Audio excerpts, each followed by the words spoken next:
Hello, everyone. This is RJ Jen, and welcome to another episode of Hashtag the Blue Mic English Edition, your independent favorites. And today, here with us, we have another wonderful artist. You'll get to know him well.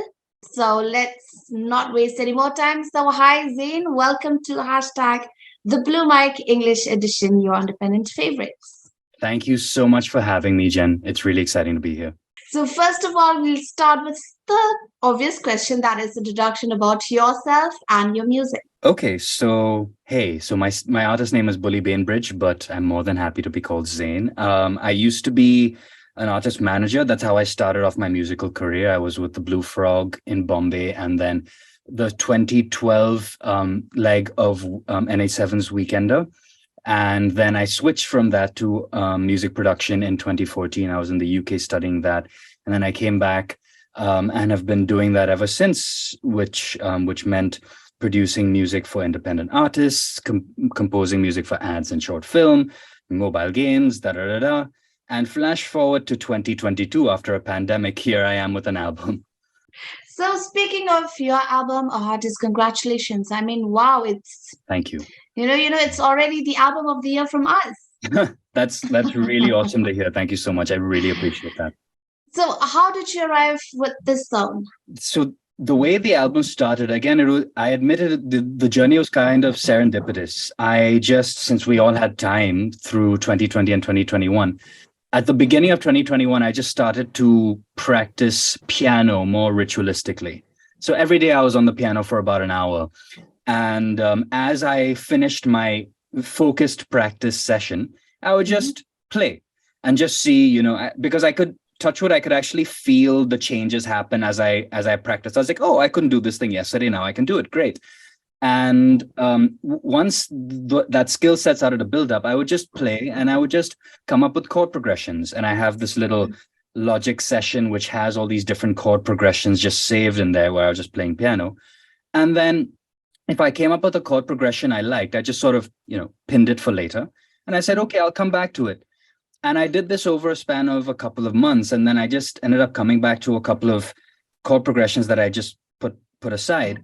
And then I play them over again. And then, for want of a better way to put it, there was just a sort of penny that dropped in my head going, wait a second, I can imagine this vibe with this particular chord progression. What would happen if I just started adding this? Okay, now what would happen if I started adding that? Okay, wait, what about this now? And then suddenly, like, I'd get maybe an 8-bar loop of some sort of idea. And then I'd be like, okay, this is interesting. I'm going to leave that alone for a couple of days. Let's see if I still like it.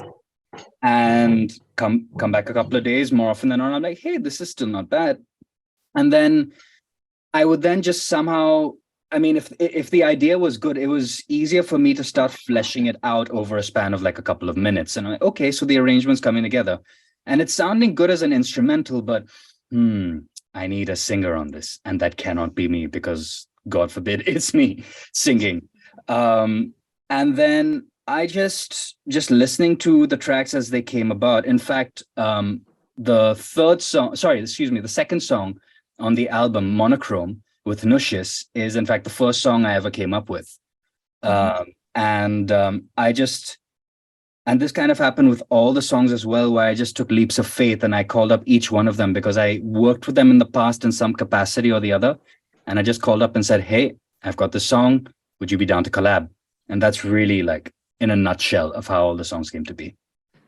So coming back to your album again, looking at the song list, well, we can see like lots of collaborations are there.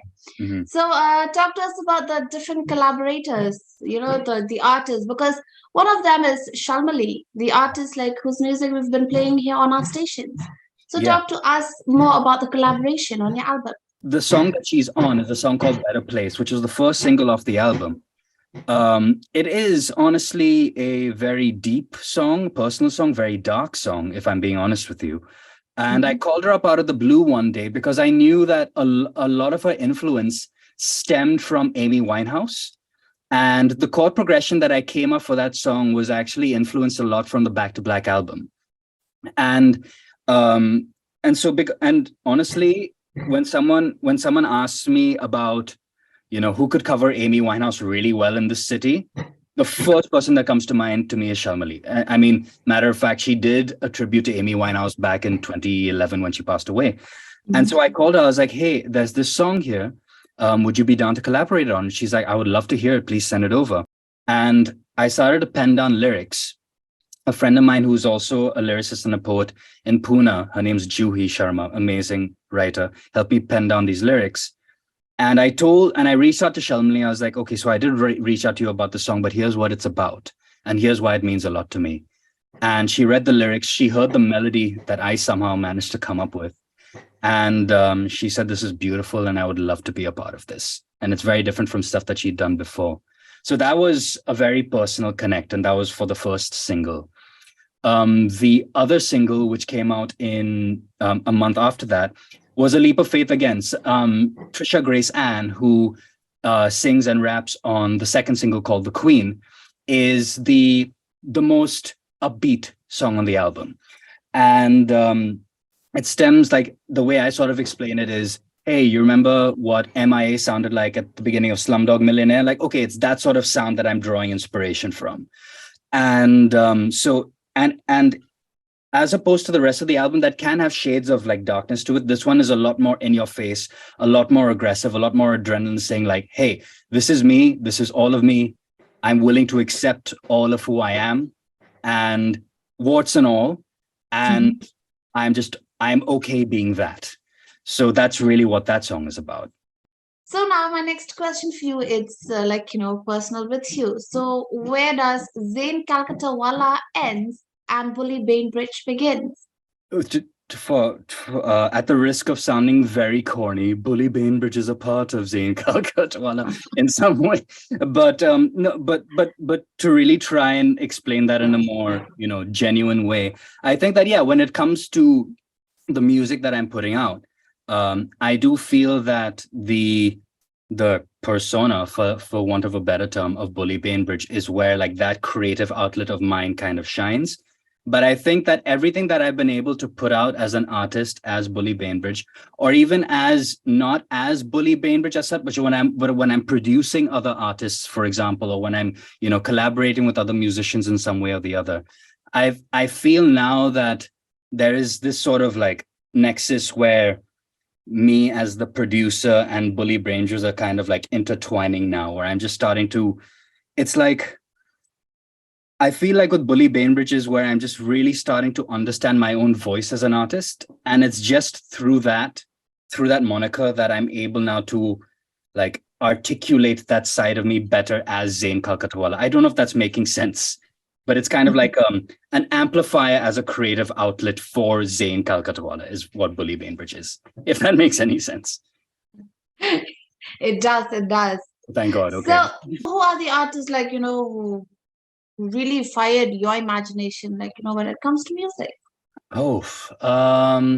So in recent years, or actually, let me go all time. So I would say my all-time favorite album, without really thinking too hard about it, would be Nevermind by Nirvana. Because I remember I heard that album for the first time maybe when I was 11 years old. And Come As You Are is honestly one of my favorite songs, if not my favorite song of all time. So my heart really, especially from the early start of my career, lay in rock in a very big way. So that album for sure. I remember when I was growing up, we were really big on Michael Jackson and we were always talking about who could do the best moonwalk and stuff. And even on the Thriller album, even till date, Beat It is one of my favorite songs ever. And that guitar solo is just like mind-boggling. Even the story about the guitar solo is just inspirational, in that when Eddie Van Halen was called in to play it, like the speakers in the studio literally caught fire as he was playing it. It's one of those like old stories that everyone sort of knows. And I was just like, wow, these are such amazing, interesting stories. And like based on these kind of inspirations, I love the Foo Fighters as well. Like they're a band that I would probably cry if I saw live. Talk to us about the music business, during your time and the music business now. I know there will be a big drastic change. So talk to us about that. Yeah. Okay. Well, actually, let me just try and talk big picture really. Like I feel that the For me, I feel like the biggest change, especially in the last 10 years, has been the representation of independent music in, ironically, mainstream media. And what I mean by that is back maybe 12 years ago or 10 years ago, indie was pretty much in indie was basically just what the name sort of described. It was purely independent. And there were maybe just like a few, in my opinion, there were just like a few select bands that really had made a name for themselves over a span of certain years. And they were doing well. There were certainly smaller independent bands that existed, some of which were very good, some of which, were just sort of starting out. But compared to what it is now, compared to, how, like, say, especially with the advent of OTT platforms, how a lot of independent music is also now being used, say, in sync in that case, or how bands are also being called to be like, hey, can you compose a song for this particular thing? Or they're being used in, say, ads. Like, for example, a guy that I have done a lot of work with, Raghav Miatal. I've produced most of his music. One of his songs off of his debut album was used for a Bumble ad campaign. And that was like the first time I got any sort of sync anywhere. So that was cool. So I feel like that untapped area of India's music potential is what's really starting to blossom now compared to like 10 years ago. Yes, of course, the big ones obviously will still be around and they'll still be doing their thing, but it's the parity is not as divided or as far apart, I feel, as it used to be. There's still a long way to go in certain areas, but there has been an evolution in terms of musical aesthetic just across the board, and that's obviously informed how business is conducted. So, Zaid, people are talking about Indian music making it to the international music stage, global music and all that. So, do you think it is possible or even desirable? I do think both, yes, possible and desirable, because I feel like for a very long time, there's this, and a couple of friends of mine in the music industry in the UK have told me in so many words, where they just say, hey, when this particular country thinks about Indian music, there's this fetishization of what Indian music is, which is like with a lot of traditional instrumentation, or even if you take contemporary Indian music or pop Indian music, there will always be some element of it that makes it like, okay, this is intrinsically Indian. Like whether that means like you've got like a tabla loop or a santoor or anything in between. Pick your poison. So and that's a bit unfortunate, but that's just been the stereotype for as long as the music industry has existed, as far as India is concerned. So I think that, when you also look at how, say, Indian hip hop has been evolving over the past few years, yes, there are Indian elements to it, but there is also plenty of Indian hip hop that doesn't, quote unquote, necessarily sound Indian, whatever sounding Indian means. If we're just talking about language, I don't think that necessarily means that something sounds like one culture or the other. I think at the end of the day, that's just music. I mean, you can use the same argument with, say, K-pop, how it's such a big cultural phenomenon globally. But when you look at the production of K-pop, a lot of it is very pop based. A lot of it is very like guys like Max Martin, who's one of the biggest pop producers in the world. He'll do stuff with K-pop. You have the biggest mix engineers in the world from the US or the UK mixing for them as well. It's kind of like, to use Lizzo's words, it's about damn time. So I feel like this gradual incline is on the horizon, and I feel a lot of it will come even more so with collaboration with artists from here, there, and everywhere, which is also something that I'm hoping to do at some point. What about the English indie music scene here in India? What future does it have in India? That's a good question. I should also caveat everything that I've said, that like this is not based on research. It's just based on my opinions and like my experiences over the years. So, take it with a pinch of salt if you like, of course.